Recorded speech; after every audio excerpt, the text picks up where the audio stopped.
Así que, mi querido David Peña, ¿qué decía al respecto de la ratificación, del nombramiento, no ratificación, perdón, de Berta Alcalde Luján en la Fiscalía General de la Ciudad de México? Pues mira, creo que como decías tú, era una crónica de una designación anunciada. Todo parecía indicar que pues no solo era la favorita, sino que pues tenía los respaldos y los apoyos suficientes para poder llegar. Creo que el procedimiento, a ver, yo creo que haciéndolo en retrospectiva, el procedimiento como tal se plantea, como está planteado para el Consejo Judicial Ciudadano. Me parece que es un procedimiento bastante, o sea, muy interesante en cuanto a la convocatoria, la auscultación de los perfiles, el procedimiento que se hace, digamos, público de cara a la sociedad y tener un perfil tan político, creo que le resta un poco de credibilidad o un mucho de credibilidad al procedimiento. Insisto que el procedimiento, desde mi particular punto de vista, está bien planteado, digamos, está bien formulado. Pues son personas ciudadanas con experiencia, con trayectoria, quienes participan en este proceso. Y al final es esto un poco que dices, Ernesto, y que pues la mayoría de la gente quienes estamos metidos en estos menesteres, pues sabíamos que había, digamos, una preferencia política por Berta Alcalde, quien fue al final la que fue elegida. Insisto, creo que este tipo de perfiles tan políticos le restan un poco de credibilidad al procedimiento. No estoy hablando en términos personales sobre ella, sobre su capacidad, sobre su calidad, sino sobre el proceso en general, digamos, una revisión sobre el proceso.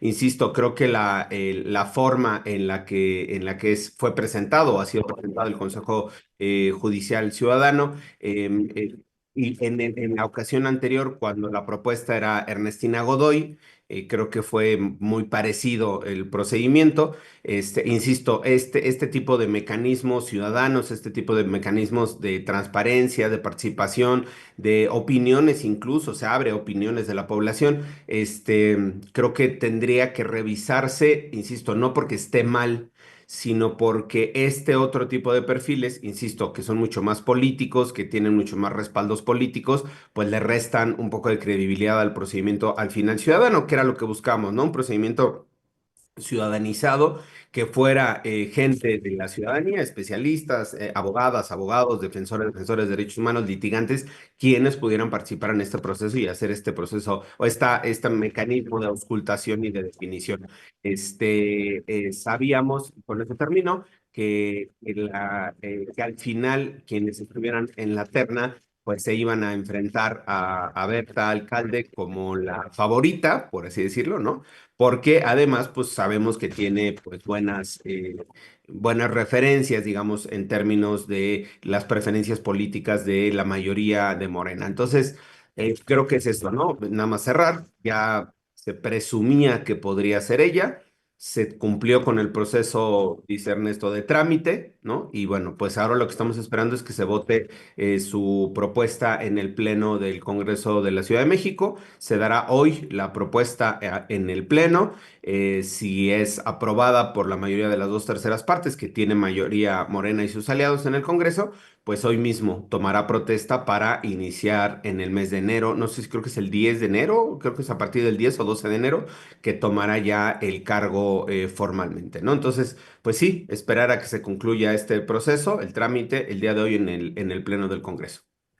Muchísimas gracias, David. Federico, pues, ¿cuál sería tu opinión sobre este primer tema que vamos a abordar? Nada más hay que recordar, ya lo estaban diciendo ustedes, David y Ernesto, la Comisión de Administración y Procuración de Justicia del Congreso de la Ciudad de México, bueno, votó con 9 votos a favor y 3 en contra y 0 abstenciones, que Berta María Alcalde Luján sea la próxima fiscal de la Ciudad de México. Y bueno, pues hoy tendremos que ver esto ya a nivel de pleno. ¿Qué decir sobre esto, sobre el proceso que se vivió y sobre lo que hemos estado viendo también a nivel de prensa, algunas declaraciones del cuestionamiento en torno a su familia, ¿no? Que eso es lo que hemos estado viendo. ¿Qué decir sobre esto, Federico? Ah, a ver, yo quisiera decir primero una cosa respecto de la opinión de David. Ujú. Este, yo no entiendo cómo es posible que estemos oponiendo lo político como si fuera una cosa mala a lo ciudadano como si fuera una cosa buena, porque eso es lo que nos acaba de decir David, a menos de que quiera corregirse ahorita. Sí. Oye, Federico, una cosa, ¿habría manera de subirle a tu volumen? Ah, Sí, sí, a ver, ¿y ya ok. empezamos ahorita? Creo que sí, pero vamos a ver porque sí, es una queja recurrente que hay con tu micrófono que está bajo, es lo que nos Sí. escribe siempre la audiencia. Ok, bien. Y perdón, Federico, el de ustedes también, oye, se escucha mal, Ernesto, Violeta. ¿Está mal el audio de ustedes? No sé Ah, si tienen una fuente auxiliar o qué, porque se escucha sí, mal. sí, Gracias. ¿qué hacemos ahí sobre eso? Porque sí, Azael o Leonardo, porque creo que sí sigue habiendo, leo que hay las quejas, aquí también de la audiencia que Cómprense uno de estos. sí, Un micrófono, Ahí sí. se los encargo. No, uno de estos así, pues ya inviértanle, ¿no? Oh, gracias. Igual de ahí del despacho ahí de. A ver si se Ah, los regalan. Perdón, Federico. perdón, Federico, adelante. a ver, pero primero probemos, ¿sí se oye ahorita mejor? ¿Un Ah, poquito mejor? Sí, Sí, mucho mejor. Ahí. Ok, ya descubrí, era una bronca en Zoom, que no estaba todo. Ok, a ver, mi opinión. Lo ciudadano es lo político. ujú, Venir a decirnos que los ciudadanos se opone a lo político y que lo malo es que haya sido política la decisión, en realidad es una discusión académica y real, porque no hay otra manera. A ver, ¿qué otras maneras tendríamos de elegir? Vean lo que está pasando en Nuevo León. En Nuevo León siguen sin poder elegir fiscal porque tú tienes al PAN y al PRI dominando la legislatura, que es la que tiene que tomar la decisión al final, y al gobernador de MC que no quiere que pongan a los priistas ni a los panistas. Y entonces no hay decisión. O vean el caso de Guanajuato, donde el PAN sigue controlando la legislatura y la gobernatura, pero después de un horror de 16 años del mismo fiscal, finalmente tuvieron que aceptarle la renuncia y de todas maneras van a tener que cambiar el procedimiento. ¿Y qué cosa más política en el mal sentido de la palabra que dice David, que está mal, en mi opinión? Pero en el mal sentido de la palabra política, ¿qué más política hay que la designación de parte del gobernador o de la gobernadora? Uno. O dos, ¿qué más política podría haber en el otro extremo, que es la votación popular de los fiscales, como se hace en muchos estados de Estados Unidos? Entonces, yo creo que si vamos a decir que lo político es malo y lo ciudadano es bueno, la pregunta es ¿qué ciudadanos? Porque la única salida que nos quedaría es que sea la academia la que lo haga. Entonces, ¿quiénes van a ser? Los del Instituto de Investigaciones Jurídicas de la UNAM son los que van a proponer a los candidatos. O los expertos de los colegios de abogados, que son los litigantes, son los que eligen al fiscal. Creo que ese tipo de discusión no nos lleva a ningún lado. Y del mismo modo, sobre lo que decía Violeta, ujú. este, se ha acusado, lo voy a decir completo, porque hay que hacer la crítica del argumento completo. Y el argumento completo es, Berta Alcalde Luján es mala porque es la hermana de Luisa María Alcalde Luján y es la hija de Arturo Alcalde Justiniani y de Berta Luján Uranga. Ujú. Y el asunto es este. Yo, Federico Anaya Gallardo, no me llevo bien con mis hermanos, pero yo reconozco que mi hermano Juan Jaime es un experto en patrimonio cultural. Si yo llegara a tener un cargo, como lo tuve, por cierto, en alguna ocasión en la Secretaría de Cultura de la Ciudad de México, eso significa que mi hermano Juan Jaime, que es experto en patrimonio cultural, no puede tener ninguna cosa que ver con la cultura en la Ciudad de México. Pues no, lo que está mal es que yo le diera un cargo.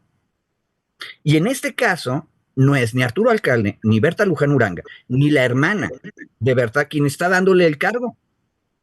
O pongámonos de acuerdo y pongamos en la Constitución que está prohibido que cualquier pariente de cualquier persona que esté en cualquier puesto político puede estar en cualquier otro puesto político. Esas son las consecuencias del argumento. Entonces, me parece que la crítica de la parentela se cae por su propio peso si se piensa con orden. Ya, David, no sé si quieres responder. Por alusiones personales, hasta 3 minutos, mesa coordinadora. No, a ver, yo no me metí justo al tema de la relación de parentela, dice Federico, ¿no? Porque a mí me parece que igual meternos en esa discusión no tiene, desde mi particular punto de vista, ningún sentido. Al final las personas están por su propia trayectoria, por su propio trabajo, por su dedicación o no, por sus compromisos políticos, es decir, son trayectorias individualísimas. El que sea hija, hermana, prima de no sé qué, a mí me parece irrelevante en términos de la función y del cargo.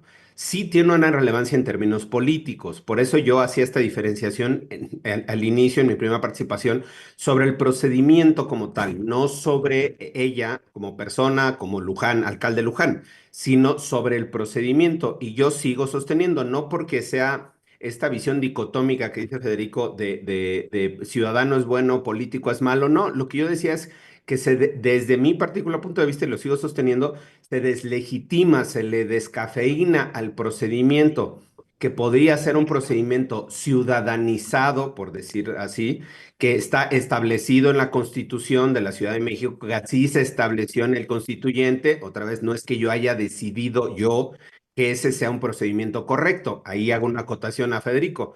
Si los constituyentes de la Ciudad de México, las y los constituyentes decidieron que ese era el mejor procedimiento, que fuera un procedimiento ciudadanizado. Si las y los constituyentes hubieran decidido que lo político pesara sobre lo ciudadano, pues no hubieran establecido un procedimiento ciudadano, desde mi particular punto de vista. Si en la Constitución está establecido un procedimiento ciudadano, es porque las y los constituyentes decidieron que era un procedimiento, que era un mejor procedimiento o que era un procedimiento más adecuado, digamos. Si no lo hubieran decidido así, insisto, está en la Constitución de la Ciudad de México. Si no lo hubieran decidido así, pues en la propia Constitución no lo hubieran puesto o hubieran puesto que el proceso de designación era propuesta de la del jefe de gobierno, de la jefa de gobierno, se ratifica en el Congreso y se acabó.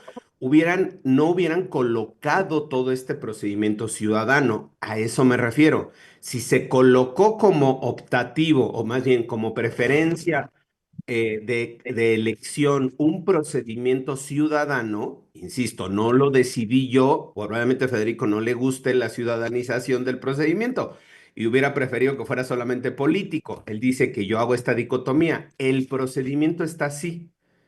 Yo lo que digo es, teniendo un procedimiento ciudadanizado, como dice la Constitución, como definió el constituyente, un perfil con este talante tan político, tan relacionado con la esfera política, tan, digamos, ahí sí, familiarmente o políticamente con una influencia dentro de Morena, desde mi particular punto de vista, y lo sigo sosteniendo, le resta credibilidad al procedimiento ciudadano en la propia Constitución, porque desde que vimos el listado original de quienes habían inscrito, perdón, pero la reacción de muchas de las personas con las que yo me relaciono y con las que yo platico, pues desde el primer momento en el que se dieron a conocer los nombres, se presumió que la que iba a quedar era Berta Luján. Es decir, se dan a conocer los nombres, aquí lo platicamos creo que la semana pasada o la antepasada, de los 2 o 3 nombres que quedaban al final, y desde ese primer momento, insisto, políticamente se supo o se presumió que quien iba a quedar era la que al final quedó. Insisto, si desde un primer momento se sabía que en términos políticos iba a quedar la que quedó, yo sigo sosteniendo que el procedimiento ciudadano se le resta, quizá credibilidad sea la palabra, o se le resta fuerza cuando se pensó que fuera un procedimiento verdaderamente así, ciudadano, de auscultación, de calificación, de validación de cartas antecedentes, de historia personal, de trayectoria de cada una de las y los candidatos que al final estuvieron propuestos, ¿no? Esa era mi valoración. Insisto, no estoy yo descalificándola a ella, per se, porque sea familia, hija de no sé quién, sino por la relación política y el peso político que sí sigue teniendo, particularmente ahora adentro de Morena, el trabajo que han tenido dentro de Morena y la presencia que tienen adentro de Morena, ¿no? Muchísimas gracias. Tú ibas a hacer la pregunta porque David. Sí, bueno, ahí, Federico, pues también, ¿qué decir ahí al respecto? Tenemos ahí la imagen, por favor. Uy, no sé qué es ese ruido. Como la de las guerras de las galaxias. Sí, creo que tienes abierto el micrófono allá, Azael. No, entonces soy yo. No sé qué ruido sea, pero ahorita checamos. Bueno, referente a esto, Federico, ¿cuál es tu valoración? ¿Cuál es tu valoración con respecto del nombramiento de Berta Alcalde Luján en la Fiscalía? Que es una buena selección. Y yo creo que no le resta nada ni de credibilidad, ni de claridad, ni de calidad al procedimiento que sea político. De hecho, nada más un detalle, David. La constitución de todos los estados y la de la República se llaman constitución política. Lo ciudadano es político. No hay oposición. Tú puedes hacer participar a otros sectores de la sociedad, aparte de los políticos profesionales, pero todos los ciudadanos son políticos. Cualquier decisión es política. Entonces, tengamos cuidado con el asunto porque estamos jugándole a esta especie de moralina ciudadana en donde lo político es malo. Y no, no es. No está opuesto a los ciudadanos políticos. Yo nunca dije que no me guste los ciudadanos. Al contrario, yo preferiría que los fiscales y las fiscalas se eligieran por voto, que no es más que la cosa más política del mundo. Ahora, Berta Luján, más allá de que tiene en este momento mucho apoyo, porque Morena, en donde ha participado su generación, pero también su familia, tiene ahorita mucho poder Morena, porque lo ganó en los votos. Por supuesto que tiene muchas más posibilidades desde el momento en que se inscribió, ni siquiera cuando el Comité Ciudadano dijo quiénes tenían capacidades y eran elegibles. No, desde antes. Pero el asunto es que eso es legítimo y eso no le resta ninguna calidad. Es más, Berta Luján sobrevivió a un escrutinio tremendamente duro cuando se inscribió para ser consejera del INE el año pasado, en 23. Y la ciudadanía estuvo pendientísima de cómo se hizo ese procedimiento, cómo se hicieron los exámenes, cómo se hicieron las entrevistas, y tuvimos acceso a partes de la entrevista. Entonces, ella tiene calidad como abogada, tiene experiencia porque fue jurídica de la Secretaría de Seguridad Pública Federal durante la primera parte, cuando estaba Durazo, y tuvo un muy buen desempeño en COFEPRIS, poniendo en orden esa institución.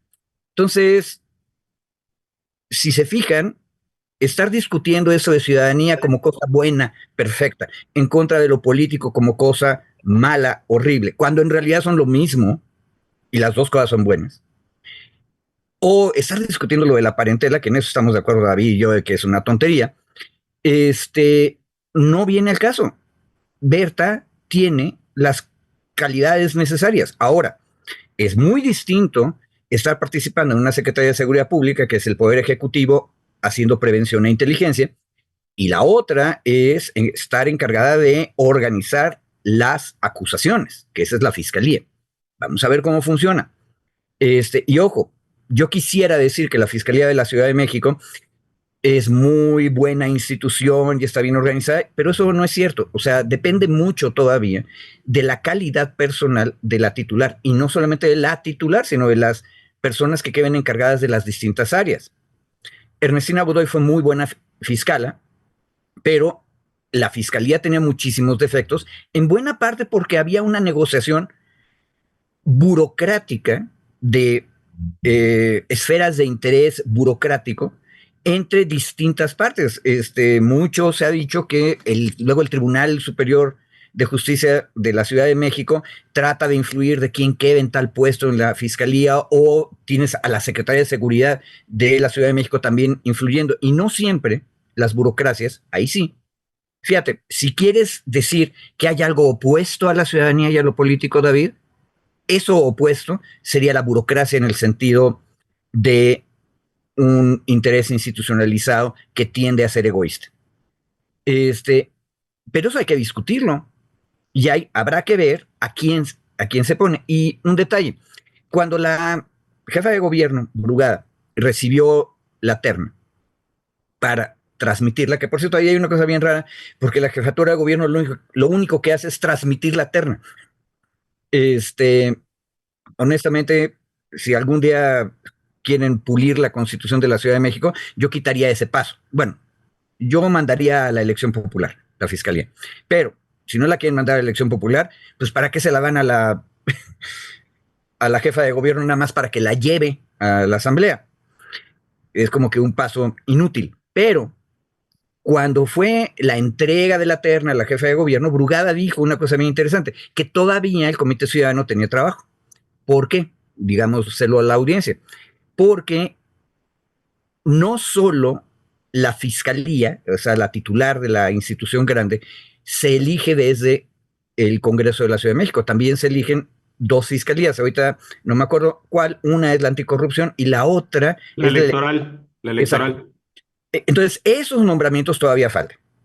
Y la anticorrupción es bien importante, ¿eh? De hecho, en términos de la Ciudad de México y los problemas que ha tenido, por ejemplo, con el cártel inmobiliario, yo diría que es mucho más grave y habrá que ver ahí cómo se mueven los intereses del partido mayoritario, de sus aliados y del PAN.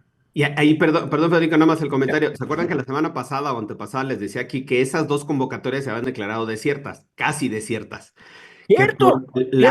la baja afluencia o el bajísimo interés que había tenido la convocatoria para ambas fiscalías, el Congreso de la Ciudad había extendido, no sé si hasta el 8 de enero, 10 de enero Sí. por ahí, la convocatoria, dado que pues no sabían, yo no podría decir que no se había inscrito nadie porque no tengo el dato, pero lo que justificó el Congreso era que había tenido muy baja participación para poder elegir y continuar con este proceso de auscultación ciudadana. Bien dicho. Exacto, ahí estas dos fiscalías, la anticorrupción y la electoral, y yo utilicé el término y asumo el riesgo que se habían declarado desiertas las convocatorias porque no tenían los suficientes interesadas e interesados en inscribirse para participar en este proceso de elección que también conduce el Consejo Judicial Ciudadano. Perdón por interrumpirte, Federico.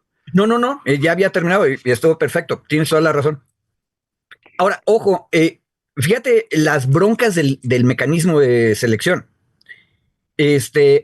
Y algo nos dice que estas dos fiscalías, que son tremendamente más concretas, o sea, corrupción y asuntos electorales, de pronto resulta que la ciudadanía, en general, como que no tuvo interés. Ojo, esta manera de seleccionar no es exactamente igual en otros estados.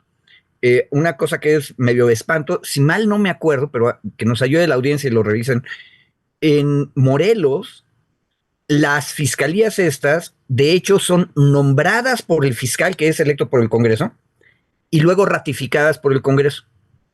De tal manera que no ocurra como eso, que pasó en la Ciudad de México. Pero me parece que ahí tenemos un problemón. O sea, ¿por qué el conjunto de las y los abogados, que son los que tienen que decir yo quiero entrarle a este proceso, no le entraron a esas dos fiscalías especializadas? En parte, yo creo que hubo poca participación porque no había mucha claridad de que estuviera abierto el proceso, ¿eh? De hecho, si tú no nos hubieras dicho la semana pasada esa noticia, David, no hubiéramos tenido en el radar que estaba también abierto el proceso para esas dos. Entonces, ahí hay un problema de que no se enteró la gente, pero uno diría el foro de abogados y abogadas tendrían que estar muy pendientes de eso. Ojo, por eso mi duda acerca de la idealización de lo ciudadano. porque en este caso los ciudadanos que tienen que participar más son abogadas y abogados, y ahora sí que se les fueron los conejos al monte y ni cuenta se dieron que 400 conejos andaban huidos, ¿no? O sea, no lo vimos, yo no sabía lo que estaba. La otra puede ser, yo siguiendo con la jiribilla, para meterle jiribilla, la otra puede ser que justo el foro de abogadas y abogados que estén enterados no confían en el proceso o no dicen, ¿para qué me voy a inscribir? ¿No? Si esto ya, o sea, si quien va a quedar al final es quien esté cantado o quien designe. O sea, yo me puedo inscribir honestamente al proceso, ¿no? Y al final el grupo, el propio espacio, el propio colectivo de abogados y abogados digan, ¿para qué me voy a inscribir? Si no estoy señalado o si no estoy con acuerdo político, pues no voy a llegar, ¿para qué me inscribo? Esa es una inferencia mía que puede ser también, ¿no? Puede ser, pero fíjate, qué bueno que dices esa posibilidad, porque el asunto es, no hubo nadie, lo cual significa que los grupos oscuros del poder político, que ya habían decidido quiénes dentro de Morena y sus aliados tienen que ser, tampoco pusieron a nadie. Entonces, esa presuposición que es válida, el que nos acaba de decir David, la realidad material la desmiente. Pues muchas gracias, David y Federico. Este tema tendremos que regresar en algún momento a él. Hoy se darán ya en el Pleno se votará la ratificación de Berta Alcalde Luján y el 10 de enero tomará posesión. Así es que, y decías hace rato, David, ¿no? Tienen que ser 44 votos de los 66 diputadas y diputadas locales que tendrán que pues dar esta ratificación. Estaremos aquí comentando también el día de mañana sobre esta decisión que haya tomado ya el Pleno del Congreso de la Ciudad de México. Adelante, David. Sí, no, nada más un último comentario, perdón, sobre el tema, Violeta, perdón que te interrumpa. Sí, no, adelante. Yo creo que el tema sobre la experiencia que tenga o no Berta en materia penal, a mí igual, si se fijan, yo lo estoy soslayando, no porque no considere que sea importante, pero me parece que tiene que tener mucha más capacidad en términos administrativos de la David, administración. perdón, ¿Sí? David, sobre eso, hace rato veíamos, cuando estaba hablando David, cuando estaba hablando Federico, veíamos en pantalla la terna. En la terna estaba Ulrich Richter Morales, Anaid Valero Manzano y Berta Alcalde. Sobre eso, David, ¿cuál sería tu posición en torno a esta terna que se nombró y que, bueno, finalmente pues fue Berta Alcalde por la que se votó en la comisión? Yo la experiencia que estuve revisando, Anaid Valero tiene experiencia dentro de la propia Procuraduría. Ha trabajado en la Procuraduría en diferentes espacios. Es abogada también litigante, pero tiene una trayectoria, digamos, en términos de la propia Fiscalía, es decir, conoce a la Fiscalía o a la Procuraduría, porque estuvo desde la Procuraduría por dentro. Y yo la vez pasada hablaba de Ulrich Richter, que les decía que es este abogado que yo conocí hace muchos años, por un tema de un litigio contra Google, ¿no? Que había ganado el litigio contra Google por el derecho al olvido, de creo que 1.200 millones de pesos, una cosa así, y le ganó a Google en México.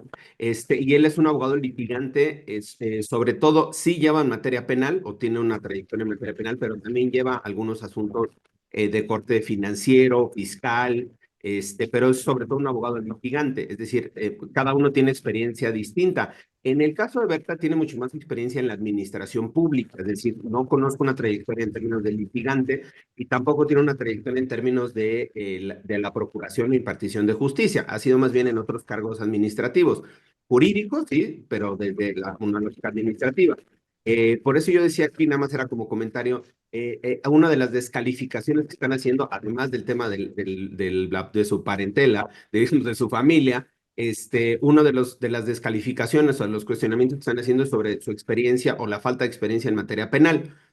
Yo no consideraría que es indispensable, sí es preferente, me hubiera gustado que fuera una persona con más experiencia en materia penal, con más experiencia en el procedimiento, en los juicios actuales que se llevan ya en nuestro país, en los nuevos procedimientos, digamos, no son nuevos, llevamos desde 2008 para acá, pero en todos estos procedimientos en materia penal.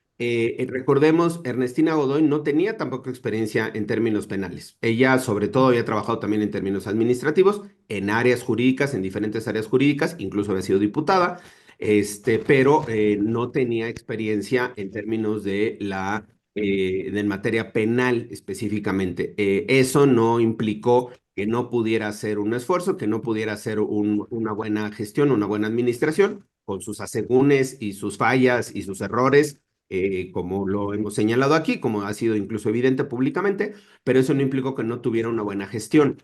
Creo que aquí igual no descalifica el hecho de que ella no tenga experiencia específicamente en materia penal a que, o sea, digamos, adelantando que eso va a resultar que tenga una mala administración. Yo creo que el procedimiento, el problema real, y aquí lo decía Federico, el problema real en fondo de la Procuración de Justicia es justo el tema de la administración de la institución y sobre todo de los grupos que están enquistados en la fiscalía. Nosotros lo señalamos públicamente, diferentes organizaciones de derechos humanos, le señalamos a Ernestina que pese a que había hecho una buena gestión, no había podido desenquistar, digamos, estos grupos de intereses al interior de la propia fiscalía, pese a que tenía una buena intención, pese a que tenía trabajo con las víctimas, al final estos grupos de interés se seguían sosteniendo y se seguían manteniendo al interior de la fiscalía, ¿no? Creo que ese es un tema, uno de los pendientes que dejó Ernestina, el inefable paso de Ulises Lara, qué bueno que ya se va, de inefable memoria, malísima administración de Ulises Lara, y bueno, ahora es un reto para Berta, la nueva, pues, quien será nombrada como la nueva fiscal. Creo que justo ese va a ser uno de los retos principales, el cómo desenquistar, desenmarañar estos grupos de interés, estos grupos de interés, yo no diría políticos, estos grupos de interés, sobre todo económicos, que siguen operando al interior de la fiscalía, que siguen manteniendo control al interior de la fiscalía y que pues siguen presentando obstáculos para poder avanzar en la procuración de justicia como quisiéramos las y los chilangos que recurrimos y que necesitamos de este tipo de instituciones. Y en ese punto, David, hay una cosa interesante. El argumento que acaba de hacer David, de hecho, sostiene mucho más el perfil de Berta. Porque Berta precisamente lo que hizo, tanto en la Secretaría de Seguridad Pública Federal como en la COFEPRIS, fue precisamente reorganizar instituciones y luchar en contra de grupos enquistados de poder. Entonces, en ese sentido, el perfil de Berta sería mucho mejor. Pero, interrumpí por una razón. Lo primero que dijo David ahorita en su última intervención es bien importante. Ulrich tiene experiencia en el foro, en el sentido de que ha litigado. Ojo, la cosa rara es que litigó en contra de Golding y ganó. Eso no es un asunto penal, pero David nos dice también tiene experiencia en materia penal. Y Berta no la tiene. Y uno esperaría que la persona titular de la fiscalía tenga experiencia en materia penal. Precisamente por eso que dijo David al principio de esa última intervención, yo digo que el mejor modo de elegir a los fiscales es la elección popular. Porque entonces en la elección lo que vas a tener es a Berta diciéndonos, me puedo imaginar cómo habría sido la campaña, tenemos que luchar en contra de los grupos enquistados y mi experiencia en la COFEPRIS me ayudó para saber esto, esto y esto. Pero Ulrich nos diría, la manera en que se está litigando penalmente es así, así y asado y sería mejor de esta manera. Y la ciudadanía podría escoger mejor. Ese tipo de discusión no se dio en público. Se dio nada más en el Consejo Judicial Ciudadano y se da nada más en las comisiones y luego en el Pleno, tal vez, del Congreso de la ciudad. Yo preferiría que se viera a nivel de toda la ciudadanía. Entonces sería mejor, precisamente por eso, fíjate, Ulrich habría tenido mucha más posibilidad en un sistema de votación abierta, precisamente porque había tenido oportunidad de explicar cómo se litiga penalmente. Ya, gracias Federico y gracias David. Bueno, el tema da para mucho. En este caso, en esta ocasión, comentábamos Violeta y yo, leyendo ahí todos los comentarios, pues hoy sí que comúnmente favorecen a Federico, pues hoy no necesariamente con el tema de Berta Alcalde. Dice, de hecho, de Kepri y Vital, eh, lo ciudadano es político, pero lo partidista no necesariamente lo es. Las, las decisiones del PRI fueron todas partidistas y políticas, pero no ciudadanas. Eh, y bueno, eh, te hace ahí una crítica, Federico, dice que quieres lavarle la cara diciendo que las decisiones políticas son correctas porque son ciudadanas, pero no consideras que se está yendo al partidismo. En fin, hay comentarios. Hoy sí hoy sí te llovió un poquito, mi No, querido, en ese tema. Pero bueno, pues ese es parte de los quehaceres que tenemos aquí cuando se abordan temas. David coloca sus puntos, Federico coloca los suyos, y lo que nos interesa también es que usted también coloque los suyos y que se puede estar en contra o a favor de una determinada opinión, y que además nos gusta que lo hagan así, con respeto, que intentan argumentar y colocan también los puntos, y pues pasaríamos al otro. O sea, quieren añadir algo más ahí, mi querido David, pero pasaríamos al tema de los operativos. Nada más por decir que le habían criticado a Federico, ya soltaste las críticas en mi contra, mi querido Ernesto. Si no se habían soltado, si ya iban bien, le No, es estaban que, pegando a espérenme, Federico. en lo ¿Para que qué les estaba das hablando, cuerda? Ya la soltaste, ahora ya me están pegando a mí. Ya, no, no No, te digo gracias, mi no, querido Ernesto.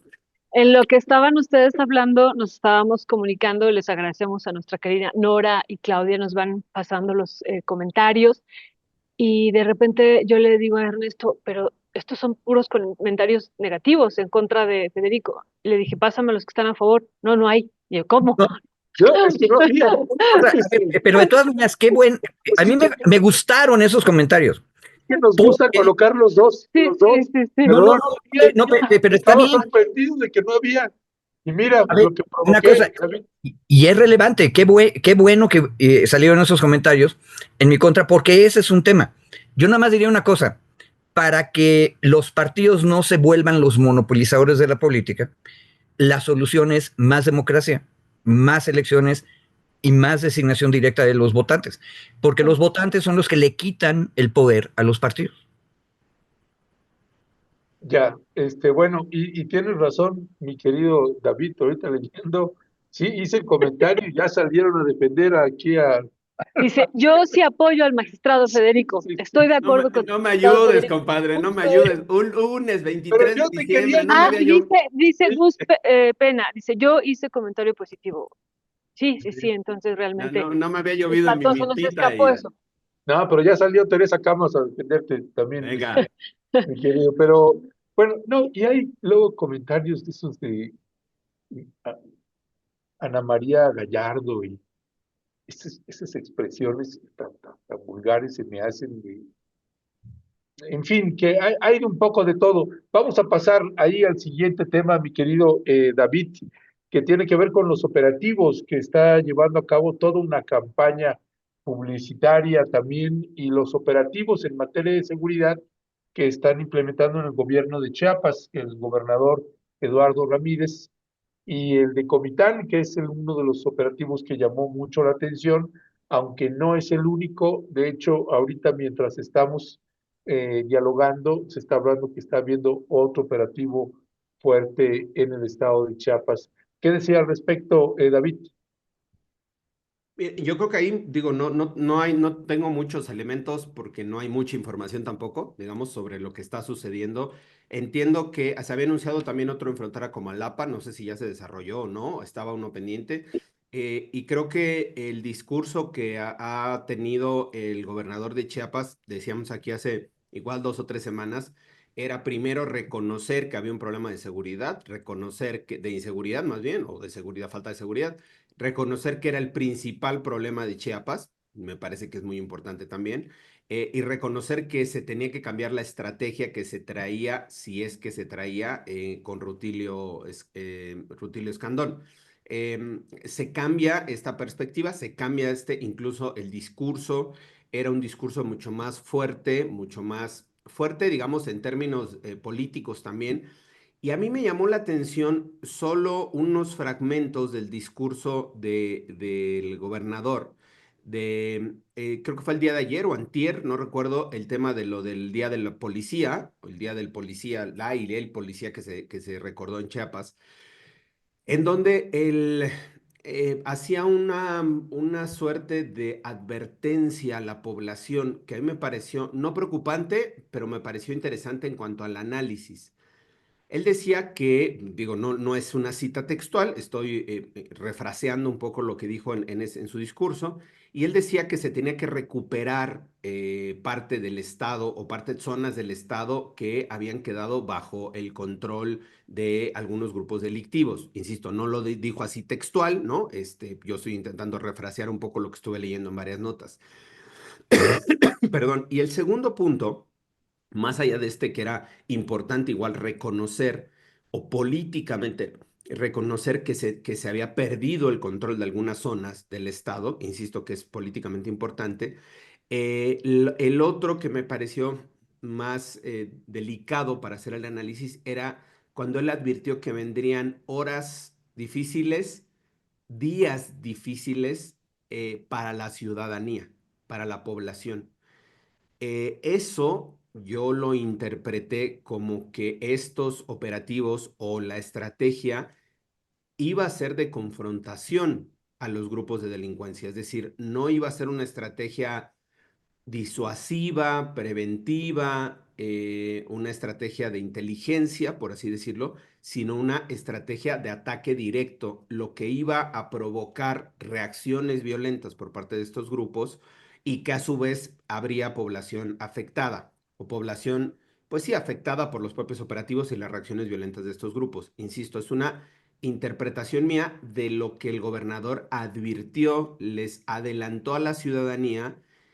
No se disculpó, pero sí dijo, vendrán horas y días muy difíciles, muy críticos en Chiapas y le pedimos a la población que se mantenga unida, no sé qué, que fortalezca, que no haga, digamos, que no respalde a estos grupos de delincuencia. Insisto, creo que esa advertencia, bien, o sea, adelanto, creo que vaticina un poco o da señales de que estos operativos u otros operativos que podrían estar viniendo en los próximos días, horas o semanas, van a ser operativos mucho más de confrontación directa, de combate directo frente a los grupos de delincuencia organizada para recuperar esos terrenos o para recuperar terrenos, ese territorio, digamos, o esas zonas donde el propio gobernador ha reconocido que han perdido el control en términos políticos y en términos de gobierno. Creo que esa es un adelanto de la estrategia de ver cómo van a estar operando estos grupos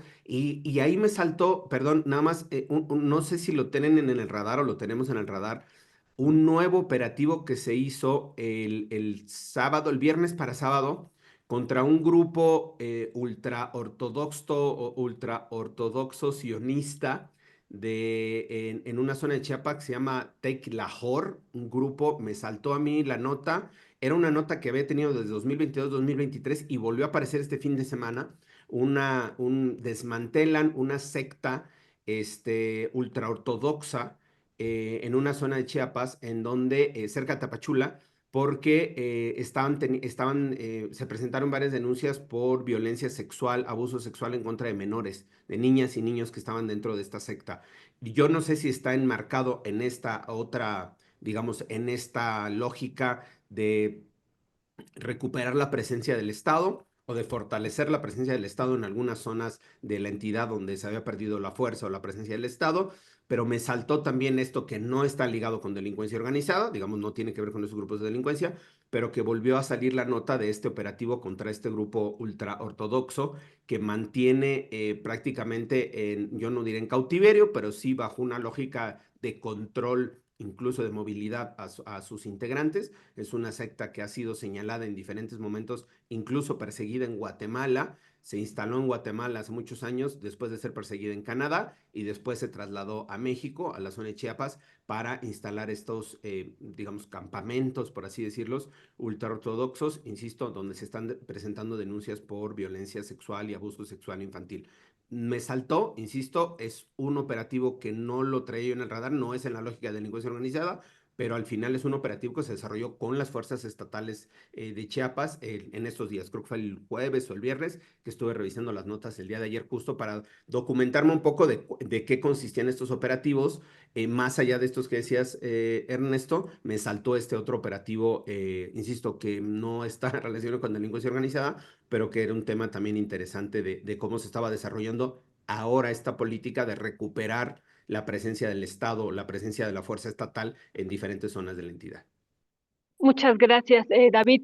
Pues vamos a ir cerrando, nos quedan 5 minutos de la mesa, de esta su querida mesa, como dice nuestro queridísimo David.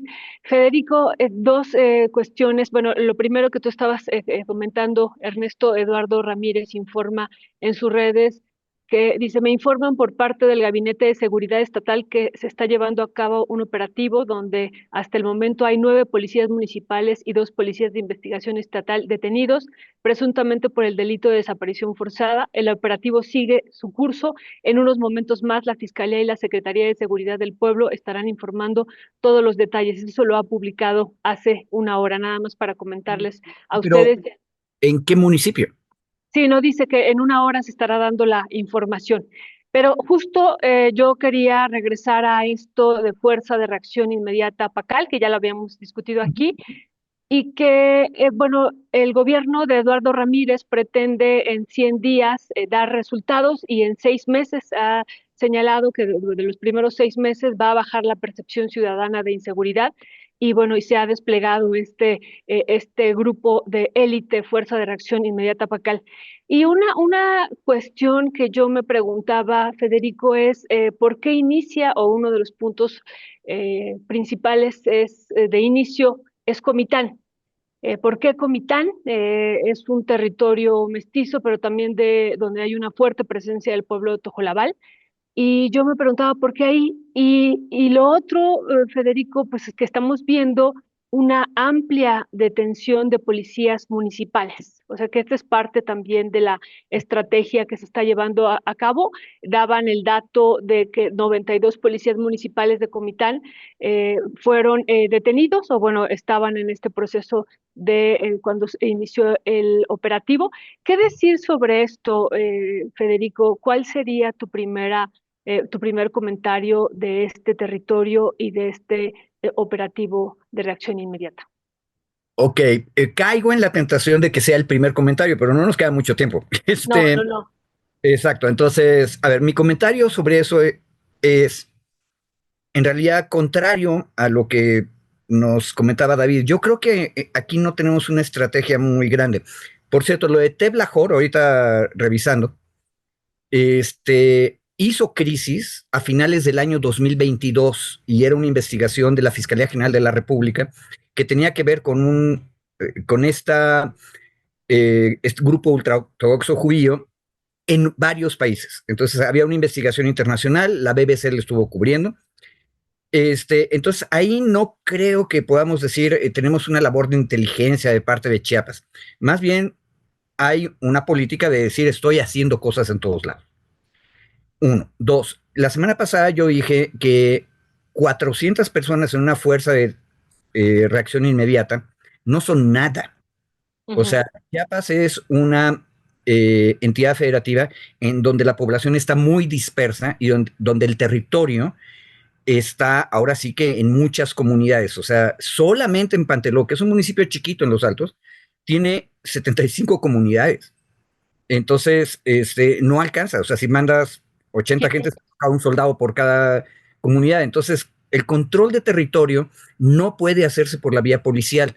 Y mi opinión es que si el gobernador nuevo en Chiapas está pensando que con una fuerza de reacción y operativos va a recuperar control del territorio, va a fallar porque así no se hace. Lo que tienes que hacer es un pacto social con las organizaciones que están en territorio. Y ahora la pregunta es, ¿qué organizaciones están en territorio? Bueno, dicho eso, número 2. 3, Comitán.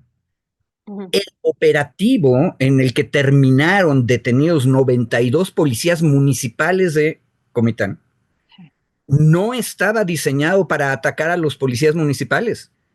O sea, si tú revisas la prensa, Violeta, vas a encontrar que el operativo era para desmantelar unos puestos, al parecer de comercio, que estaban en las entradas de Comitán y en otras partes, y que en teoría se estaban utilizando para el narcomenudeo y para actividades ilícitas. Empieza el operativo contra eso, y de repente resulta que parte de la policía municipal le da el pitazo a los que están siendo intervenidos por la policía del estado para ayudarlos. Y entonces se moviliza la gente y tratan de cerrar las entradas a Comitán. Esa fue la dinámica que ocurrió.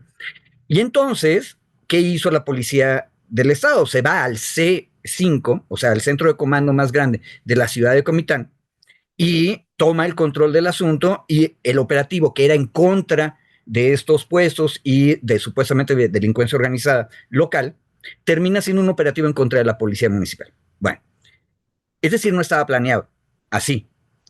Ahora, de los 92 que detuvieron, eso fue hace una semana, ahorita terminaron vinculando a procesos solamente a 40. Ahora, también hubo detenidos que no eran policías. Y de hecho, por ahí hay una organización social que dice que uno de los detenidos que no eran policías es parte de una organización, es la segunda vez que lo acusan mal y que es un perseguido político. Esa es otra historia. A mí lo que me parece grave es Comitán, porque, ojo, Comitán, por cierto, no es que sea mestizo. La ciudad de Comitán puede ser, en apariencia, más mestiza. Pero Comitán es un municipio muy grande que es básicamente Tojolabal y Sí. comunidades celtales. Entonces, tengamos cuidado con eso. Pero Comitán también es la cabecera política regional de los criollos comitecos a los cuales pertenecen los Aguilar, de Eduardo Ramírez Aguilar. Y una de las cosas que vimos cuando ganó Eduardo Ramírez, primero la candidatura y luego la gobernatura, es que teníamos ahora a los criollos, ex finqueros, conservadores de Chiapas dominando la gobernatura. Y yo dije la semana pasada, el problema es que esta élite criolla chiapaneca nunca ha terminado de controlar el Estado. Trata de hacerlo por la vía de la fuerza o de la indiferencia. La indiferencia fue el anterior Rutilio. Ahora parece que va a ser la fuerza. Y Ernesto nos lo ha dicho aquí muchas veces, y tiene razón, a Eduardo Ramírez Aguilar lo ligan con incluso grupos de delincuencia organizada. Pero la paradoja de la elección de este año es que parte de la sociedad civil chiapaneca decía, bueno, con tal de que haya paz, pues qué bueno que este cuate que parece que tiene control territorial del lado oscuro de la fuerza, pero tiene control territorial en el área de Comitán, qué bueno que ahora él está al mando, porque entonces por lo menos habrá paz, una paz dominada por esta élite, pero paz. Yo creo que el problema del operativo de Comitán es que nos demostró que Eduardo Ramírez no tiene control de la policía, de su propio municipio cabecera, política. Ojo, la buena noticia, por cierto, la policía de Comitán tiene 300 personas.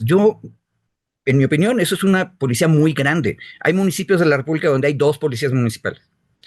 Comitán es la tercera ciudad más grande de Chiapas, no, probablemente la cuarta, pero 300 personas en la policía es un buen número. Una tercera parte fue arrestada, y no porque fuera un plan para arrestarla, sino porque le jugaron chueco al operativo y entonces los agarraron. Entonces, creo que si uno analiza un poquito más en detalle ese operativo, esta idea de que está recuperando el control del territorio no está cuadrando. Yo ya había dicho, con 400 hombres de una fuerza no vas a controlar ni recuperar el territorio en Chiapas. Y si la manera de recuperarlo es un operativo en el cual los que supuestamente estaban de tu lado se te pasaron al enemigo y tuviste que arrestarlos, pues entonces la cosa está peor, ¿verdad? Habría que ver. Honestamente no estoy seguro en qué va a terminar el asunto. Mi pronóstico es oscuro. ¿Por qué? Porque la élite criolla chiapaneca a la que pertenece Eduardo Ramírez Aguilar sigue desde hace 30 y 40 años sin tener una alianza social legítima, popular, que la sostenga. Y mientras no tengan eso, y yo creo que nunca lo van a tener, no va a haber manera de controlar el territorio ni de recuperar nada. Entonces, ¿cuál es la única salida? La salida es que en algún momento el movimiento popular campesino de Chiapas se decida a hacer política electoral y ganar las elecciones. Precisamente por eso hace tanto daño, regreso al tema del primer bloque, andar separando moralinamente ciudadanía buena de política mala.